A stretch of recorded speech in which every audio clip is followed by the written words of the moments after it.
Welcome to Matters Financial and Geopolitical from a Frontier. Thank you as always for stopping by. Let me start with some analysis I did on the Turkish Lira with Al Jazeera's Rishal Kari. That's the top link on Rich Wrap-Up's macro thoughts. The Lira has expanded its bounds after the news that Qatar was ready to pledge $15 billion in a direct investment into Turkey. And last time I checked, we were around 584, having traded with a 7 handle a very short time ago. But they've done a couple of things. They've made it very difficult to short the Lira in the offshore markets, amongst other things. The Lira has weakened 36% against the dollar this year. I don't think we're out of the woods yet. Have a look at this video I came across of Turks in Istanbul burning the dollar. It's become quite an emotional subject. And recent interviews I've had to tread carefully because I've been asked what I'm thinking out of Turkey in the Muslim world, and the perspective on this whole thing is quite interesting from that angle. And I go back to a comment I made that if Trump wanted to press his advantage, he should buy the dollar and not sell it. That's in reference to two broking houses, Deutsche Bank and JP Morgan, talking about a risk of Donald coming and selling the dollar. This is a graph of Tesla's share price since Elon Musk announced he's considering taking Tesla private. Take a look at this. We're now below the price when he made his announcement, and I said that the share price action is the signal, and that even with his Tesla kilos, he's seemingly barking up the wrong tree here, I think. Home thoughts, look at this photograph, stargazing in the Serengeti. This is from The Mentalist. This is from Vav, wide open spaces mean wide open skies, mean wide open apertures, mean wide open stars. That's in the Masai Mara. Interesting article about reading Naipaul in Africa in the New Yorker. Reading A Bend in the River felt like a piece of incredible luck. Here was a world just like the one I found myself in, portrayed in the sharpest, most penetrating language imaginable, free of piety, of wishfulness. The sentences ran through me with a physical sensation that felt like truth, which is exhilarating even when it terrifies. The narrator Salim, from a family of Indian traders on Africa's east coast, travels to the interior of the continent to take over a shop in a town on a great river. The names of all the main streets had been changed. Rough boards carried the new, roughly lettered names. No one used the new names because no one particularly cared about them. The wish had only been to get rid of the old, to wipe out the memory of the intruder. It was unnerving. The depth of that African rage, the wish to destroy, regardless of the consequences. In the town, Salim tries to build a new life. He meets Asians, Africans, and Europeans, all of them uprooted, searching for identity and meaning in this tense outpost of the modern world, filled with impending violence. You feel that in that book. In one scene, Salim is invited to an elegant party hosted by Europeans where he feels outclassed and alien. Someone puts on a Joan Baez record and her voice floods the narrator with emotion. I felt the deepest part of myself awakening. The part that knew loss, homesickness, grief, and longed for love, and in that voice was the promise of a flowering for everyone who listened. The rage that made his character monstrous, this is talking about Naipaul, purified his prose, clarified his vision, enabling him to see what a generation of other writers, safe in the centers of power, missed. In his novels and journalism, he dissected both the destructive attempts of post-colonial societies to remake themselves and the privileged Westerners who encouraged their fantasies. In this sense, he was the writer in English of the second half of the 20th century, the chronicler of upheaval and dispossession and migration. At the center of his writing, there is no clear political ideology, but individual human beings, such as the narrator in A Bend in the River. Naipaul was too close to his trapped and blighted characters for the comfort of sentimentality. His work is dark, but illuminated with sudden flashes of empathy that give its greatness. And to give you some quotes, this is from A Bend in the River. You can always get into these places. I think they're talking about Lumumbashi or somewhere. What is hard is to get out. That is a private fight. Everybody has to find his own way. It was as Nasruddin had said when I asked him about visas, and he had said that banknotes were better. You can always get into these places. What is hard is to get out. That is a private fight. Everybody has to find his own way. Again from A Bend in the River, the world is what it is. Men who are nothing, who allow themselves to become nothing, have no place in it. The river and the forest were like presences, and much more powerful than you. You felt protected, an intruder. You felt unprotected, an intruder. You felt the land taking you back to something that was familiar. Going home at night, it wasn't often that I was on the river at night. I never liked it. I never felt in control. In the darkness of river and forest, you could be sure only of what you could see. And even on a moonlit night, you couldn't see much. When you made a noise, dipped a paddle in the water, you heard yourself as though you were another person. The river and the forest were like presences, and much more powerful than you. You felt unprotected, an intruder. You felt the land taking you back to something that was familiar, something you had known at some time but had forgotten or ignored, but which was always there. You felt the land taking you back to what was there 100 years ago, to what had been there always. And even on a moonlit night you couldn't see much. When you made a noise, dipped a paddle in the water, you heard yourself as though you were another person. The Emir of Qatar, Tamim bin Hamad, visited Istanbul and has ponied up $15 billion. We stand by the brothers in Turkey that have stood with the issues of the nation and with Qatar.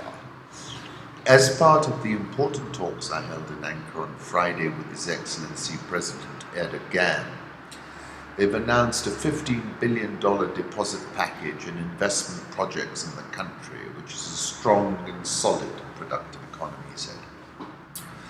I take you back to my article over the weekend where I said President Erdogan is a Shakespearean figure, that he had even rescued the Emir of Qatar. And essentially this is a quid pro quo. I take you back to June 2017 when that rescue was effected, and I wrote a piece called Rolling Over Qatar. And I was saying then the Turkish president was apparently ready to send his military to Doha, preventing an imminent invasion by the Saudi Arabians, the UAE. So $15 billion is a small price. Tamim and Erdogan basically have, this is a $15 billion repayment in my perspective. Cold Turkey was my article over the weekend. Harold and Macmillan, when asked what a prime minister feared most, replied, events, dear boy, events. I was also alluding to the strongman conundrum, and I'm saying that Erdogan and Xi Jinping are caught in that conundrum. If you are the strong man and you've placed yourself on a pedestal, then you own the problem. As such, that is going to remain the biggest challenge as to how to give himself some protection against owning that problem. Worried about Turkey's economic problems, China's could be worse. This is the New York Times. Turkey's problems are homegrown and the economic war against it a figment of Mr. Erdogan's conspiratorial imagination. But he does have a point about the impact of a surging dollar, which has a long history of inflicting damage on developing nations. In the wake of the global crisis of 2008, however, Beijing tried to keep its economy humming by ordering state banks to pump out new loans. More than half the increase in global debt over the past decade was issued as domestic loans inside China. There is now much more money circulating in China than in the United States, much of it in the hands of Chinese who are constantly on the watch for higher returns. As this crisis unfolds, attention is likely to shift from the relatively small global threat posed by Turkey to the much larger one posed by China, and from President Trump's tariff wars to currency wars.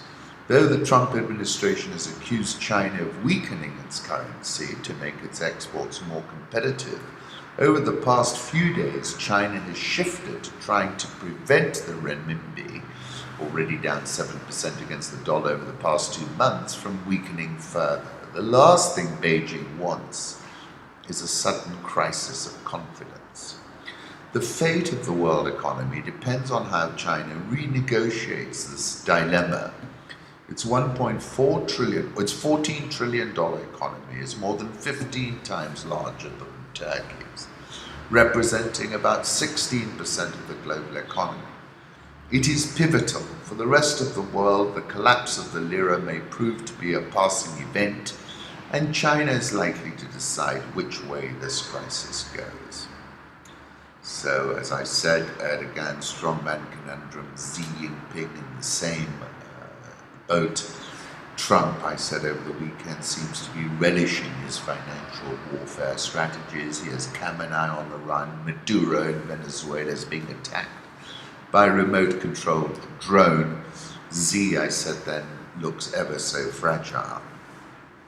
And let me remind you that it was only at the end of August last year I wrote a piece called China Rising. Xi looked seemingly unstoppable at that point in time. And then you come to today, Donald Trump is challenging him to an existential chicky run. And you know, it's hubristic, it's Shakespearean, you've got this rough and tumble Trump guy shaking him up. It's quite extraordinary. Tariff wars, who blinks first? And I was asking who would, and it increasingly looks like China will. Trump has now turned his attention to Xi Jinping and thrown him the keys, challenging him to a chicky run.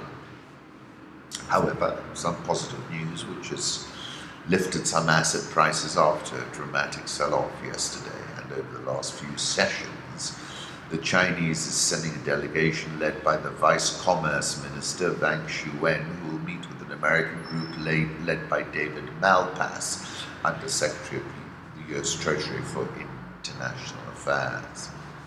That's why a little bit of optimism has crept into the markets.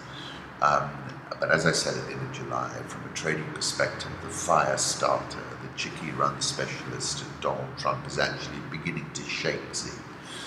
Let's move on to the currency markets. Euro dollar 113.80, quite a bounce there. Dollar index 96.56, dollar yen 110.77, Swissy 0.9933.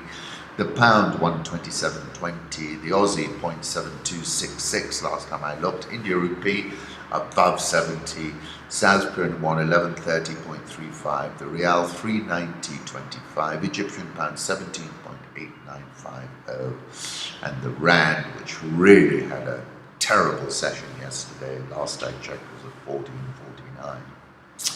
Dollar indexes is from Chi Girl. It feels as if we can come off a little bit more here, but essentially I think we stick with the long dollar position. Euro dollar, we've had quite a rebound here, 113.81 last. 10 cent is now at its cheapest level in half a decade. If you go by the current price earnings ratio, David Inglis, 10 cents slumped after reporting shockingly poor quarterly numbers. underscoring her tech superstars that led the market to new heights are showing signs of strain. From a revenue growth perspective, gaming is a key area of weakness. Our biggest game is not monetizable. This is something that's a little out of our control, but over time we'll solve it. Net income fell 2% to $2.6 billion in the 3 months ended June. That's well short of expectations. Reflects the fading allure of older titles, increased spending, fewer investment gains. Mobile gaming revenue dropped 19% from the first quarter. The results were really bad, said Benjamin Wu. The fact that Monster Hunter got taken down shows that even Tencent isn't immune from regulatory crackdowns. Longer term, Tencent still commands a powerful asset in WeChat, the ubiquitous messaging service that underpins its gaming and ads business. Monthly active users climbed almost 10% to 1.06 billion in the June quarter. A massive population of consumers, not just for games and ads, but also fledgling services from video to financial services. Advertising revenue jumped 39%, while video subscription numbers doubled. One potentially promising area is payments, where monthly active users stood at 800 million as of June. Daily transaction volume was up 40% in the quarter, but Tencent also warned of a hit to gross margins by higher requirements on the reserves it must set aside for its financial services business. Tencent is a disaster, but look at Baba, it's now down more than 20% from its highs. That's FX macro, so we're seeing a bit of a sell-off in the FANG stocks. We'll have to keep an eye on that. Commodity markets in aggregate, the 6 LME base metals have dropped more than 25%, and they're heading for the biggest collective loss since 2011. Safe havens, question mark. This is TB Heuvel.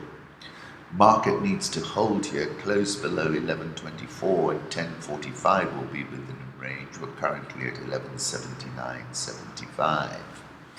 Oil sold off sharply after the latest inventory report. Have a look at this. We're currently at $64.58.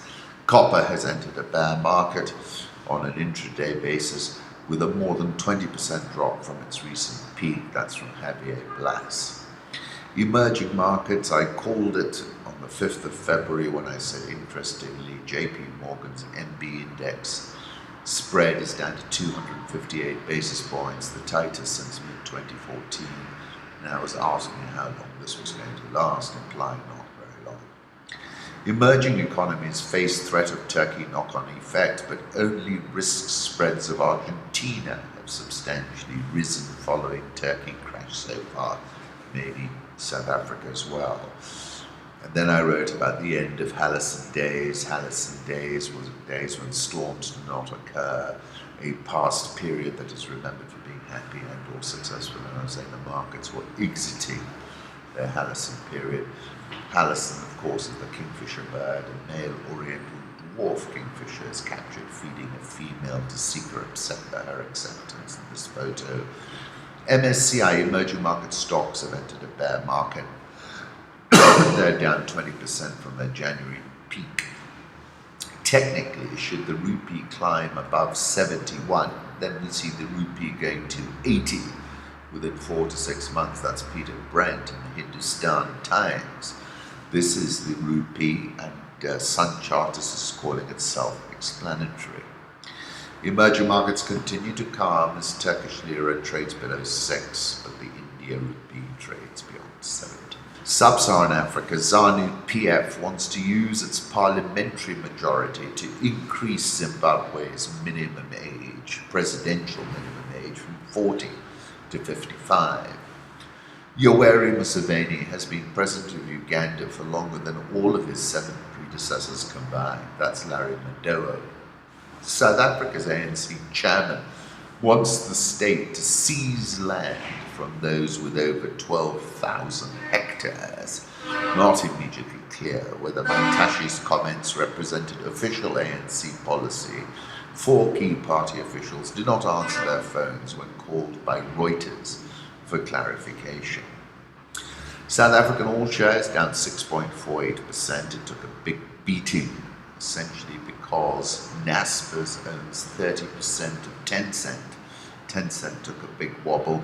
Naspers, Africa's largest company by value, plunged the most in almost 10 years in Johannesburg after the Chinese internet giant Tencent posted earnings that missed expectations. Naspers owns a 31% stake in Tencent, some as much as 10%, the most intraday since October 2008. Rand sank as well, downbeat Moody's report, and the Naspers story wasn't helpful, and we saw a big blurred in that as well. It's a combination of factors, and Warwick Butler, a currency trader at Standard Bank Group, take your pick, he said. South African Rand weakened more than 3%. It was the worst performer yesterday as risk aversion continues to dominate. That's from Holger. Who could have seen this coming? This is from Pinecone. Macro's been bearish South Africa for a while. The Egyptian pound at 17.8950.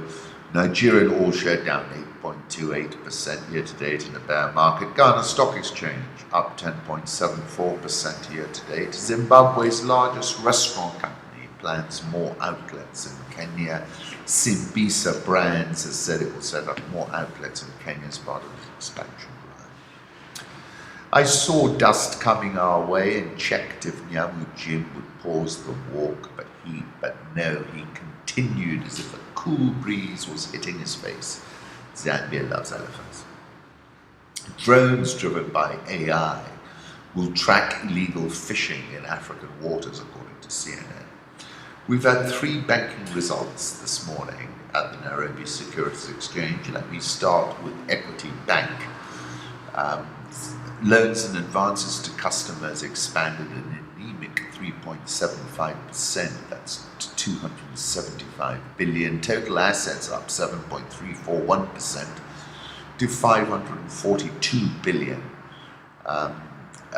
And then loan loss provision they took down 57.67%. Staff costs largely year on year in line. Operating expenses down 1.92%. Profit before tax up 16.389%. Profit after tax was 10.941 billion. Earnings per share up 17.408%. You can download their investor presentation. Regional subsidiaries enhanced the group's profitability, having grown their profitability by 62% in the first half of 2018. All non-Kenyan banking subsidiaries recorded double-digit growth in profitability, contributing 18% of the group's profit before tax. Group's deployment of funding was underpinned by investment in government securities, which grew by 37% to reach 159 billion, up from 116 billion. They have a muscled up balance sheet with plenty of firepower. These are good results. I like the regional footprint, which is gaining some meaningful traction. KCB reported first half profit after tax accelerated 18%. Loans and advances to customers grew 3.57%. Total assets 667.68 billion, up 5.879%. Loan loss provision, they took it down 58.87%. Staff costs came down 5.34%. Total operating expenses went up 4.66%. Profit after tax, before tax up 15.88%. Profit after tax up 18.034%. Earnings per share up 18.086%. They were pleased with their subsidiaries. 25% PBT growth in the first half. Operating expenses declined 7%. I think they played good defense. That's shown in the staff costs and in the loan loss provision. Finally, Co-op Bank also released first half earnings per share, increased 7.96%. Loans and advances to customers static. Total assets 398.40 billion, up 3.93%. Staff costs actually jumped quite sharply. Loan loss provision down 27.57%. Profit after tax up 7.57%, earnings per share up 7.96%. Balance sheet growth at 3.93% signals a defensive game is being played. Kakuzi also reported first half earnings per share accelerated 269.97%, sales up 12%, profit before income tax up 262%, profit after tax up 269%, earnings per share up 269%. Talking about improvement in tea profits because of higher volumes. Avocado was very strong. Macadamia flat, forestry was up sharply. These are strong results. I liked the pivot towards avocados. It's an attractively priced share.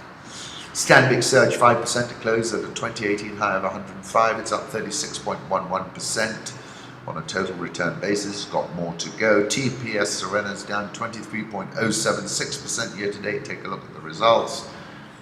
Nairobi All Shares up 2.05% year to date. NSE 20 is down 10.45% year to date. Thank you so much for stopping.